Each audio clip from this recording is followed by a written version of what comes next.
Po puna e trajnerit është zakonisht e vështirë, por më tepër që më vjen keq ta them që në Shqipëri është e pavlerësuar krejtësisht. Dhe kemi shumë miq trajner që punojnë pafund, që lodhen pafund, është punë e pavlerësuar mal, sepse ne po e shikojmë në botë. Në çfarë kuptim pavlerësuar? Pavlerësuar sepse ti shkarkohesh Arlind pas një problem. Nuk ka askush që të mbron, sindakat. Po një kontratë ke apo jo? As nuk ta llogarit njëri fare, vetëm nëse e ke me FIFA. Gjë që një pjesë e mirë e trajnerëve shqiptar ndoshta gabimisht nuk e bëjnë sepse duan të gjejnë. Trajnerët nuk firmosin si firmosin lojtarët me presidentin? Firmosin, po ajo kontratë shpeshherë nuk arrin të përfitosh. Maksimumi do të çosh në dhomën e zgjidhjeve të konflikteve me Federatën Shqiptare të Futbollit.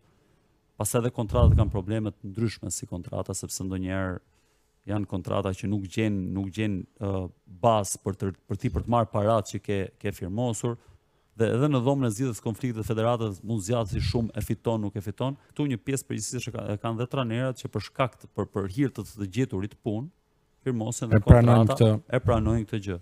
Dhe ky është problem vetë, por nuk ka asgjë që të mbron. Pra qoftë edhe një institucion që të mbrojë trajnerët në rast të shkarkimi. Rregulatori është federata, ngulmoj te kjo pika. Rregulatori i marrëdhënieve trajner-lojtar, është munduar president futbollit është federata. Është munduar ta bëjë me dhomën e zgjidhjes konflikteve. Por jo gjithmonë ka funksionuar në dhomën e zgjidhjeve konflikte që trajnerët kanë gjetur të drejtë. Tu ndodhet diçka tjetër. Që një pjesë e trajnerëve nuk e çojnë tek dhoma e zgjidhjes konflikteve sepse i thuhet që do marrësh një pjesë parave.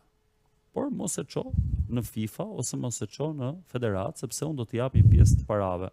Do më presësh pak. Një pjesë e trajnerëve kërkojnë të qëndrojnë lojë se thot mund ta shkarkoj këtë po.